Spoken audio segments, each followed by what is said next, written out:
My AD from America Alive had left when the show folded. He went right upstairs to this room and became the AD for Saturday Night Live. And he stayed the control room AD for many, many years.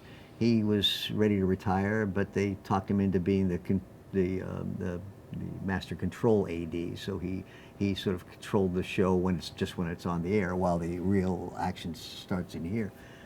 Called me up summer of 2006 and said, Don, this is the second time I've called about this, but this time you really got to pay attention. Beth McCarthy Miller, who's directed it for 10, 11 years, is leaving. And she told them last spring she's leaving. They brought people in to watch, and they didn't find anybody. It's summertime. They're in a panic. They need a director. I said, I would love to direct Saturday Night Live, but I have no sketch comedy experience, at least nothing but a few things we did in the Mike Douglas days. He said, well, just send them your reel. I said, I don't have a reel. I don't have a reel of stuff I've done over the years. I've never had to. He said, well, bring some stuff in here and we'll put it together at Saturday Night Live. So I took some shows, including some remotes and some music acts and some Broadway shows I had done capture work on, and we put together a little presentation reel, and I got a call saying come in and meet some of the producers. I met the producers, who were nice and complimentary and interested in what I had done, but clearly were looking for somebody who had done what most of Saturday Night Live is: stage sketch comedy, live performance, a variety of different looks. And so I walked out thinking, it was great to get that far. I was sure nice of my friend to throw my name out, but they need a sketch director. Took my daughter to Disney World and got a call down there. Lorne Michaels wants to meet you. Okay, but we got 2 more days here. I'll be there on Monday. That was Monday. It was the Tuesday after Labor Day. I showed up in Lorne's office, and he talked for an hour about the things he didn't like and how he was unhappy with the structure in general and people that worked for him, and he didn't talk very much about me or what I could bring to the table, except to say, oh, wait a minute, you directed the Mike Douglas show, huh? Okay.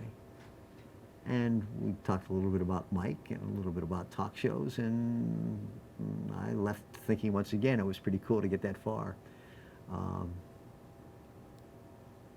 Next day, it's just they called to say he's going to take a chance on you. And it was a pretty big risk. What do you think it was? I mean, the old Hollywood sensibility, or Some from of that. Mike Douglas? Yeah, some of that. And my resume shows that I have directed lots of genres that the show makes fun of. So I could reproduce a game show or reproduce a talk show, or I can certainly direct fake news. I've done real news for a long, long time, and I had done enough music that it was clear that I could step in to direct Saturday Night Live music. What wasn't clear was that I would be able to slide in and direct staged sketches and the kind of comedy that we do. And it was, in fact, a steep learning curve, and it took me a while, and even to this day, still moments where I think, I'm not sure exactly how to capture this particular fart joke in a way that will sell it properly, in a way that the writer intended. And it's a writer's show, and I never was really used to that either. Lorne is a writer, and so to him, the written word is Bible, and it's the image, it's the vision of that sketch writer that comes first. It certainly comes before the look, the directorial style, the set design, or the special effects. It comes before the performances too. Lorne is not thrilled when when an actor breaks, if he suddenly starts to laugh, Lorne feels, okay, that might have made it funnier, but it undermined the real purpose of the writer's sketch, and that comes first. And once you take the audience out of that thread and have them laughing at the actor, not laughing at the character, then it destroys what the through line was designed to do.